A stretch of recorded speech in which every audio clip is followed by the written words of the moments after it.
माहितीच्या अधिकारामध्ये माहिती उशिरा देण्याच्या वादामधून सुरेश राजगुरे यांनी विद्यापीठ रस्त्यावर असलेल्या कृषी विभाग कार्यालयामध्ये जाऊन तेथील अधिकाऱ्यांशी चांगलाच वाद घातला। ही घटना 29 जानेवारीला दुपारी 4 वाजताच्या दरम्यान कृषी विभाग कार्यालय येथे घडली।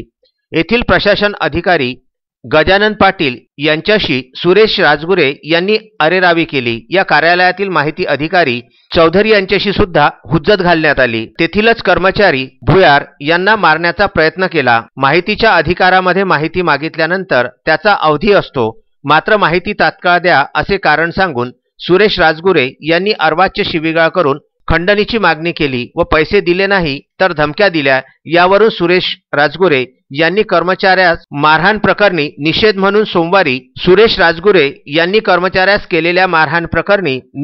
सोमवारी कृषी विभागातील कर्मचाऱ्यांनी काम बंद आंदोलन पुकारले। कार्यालयाच्या बाहेर सर्व अधिकारी व कर्मचारी यांनी काम बंद आंदोलनामध्ये सहभागी झाले होते। सुरेश राजगुरे यांच्यावर गुन्हा दाखल करण्यात यावा तसेच त्यांच्यावर खंडणीचा गुन्हा दाखल करण्यात यावा अशी मागणी यावेळी करण्यात आली। त्यांनी 2005च्या नियमात मागितलेली माहिती तुम्ही आम्हाला आत्ताच का देत नाही?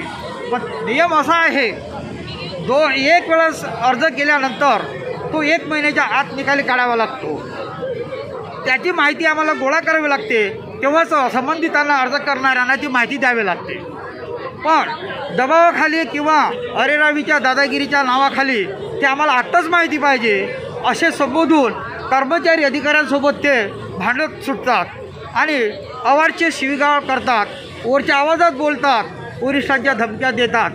त्या दिवशी श्री भुयार यांना मारण्याचा प्रयत्न त्यांनी सुद्धा केलेला आहे आणि सर्व हे घडत असताना माननीय प्रशासन अधिकारी साहेबांनी त्यांना प्रेमाने बाहेर जाण्याचा सल्ला दिला, पण त्यांनी ते न ऐकता आपल्या भावनिक होऊन त्यांनी आपली भाषा बदलून सर्वांना शिवीगाळ करून आमच्या कृषी विभागातील सर्व अधिकारी कर्मचाऱ्यांना ते पिठी धरून असे आम्हाला नाहक त्रास देतात। त्यामुळे आम्हाला काम करणे फार कठीण झालेले आहे।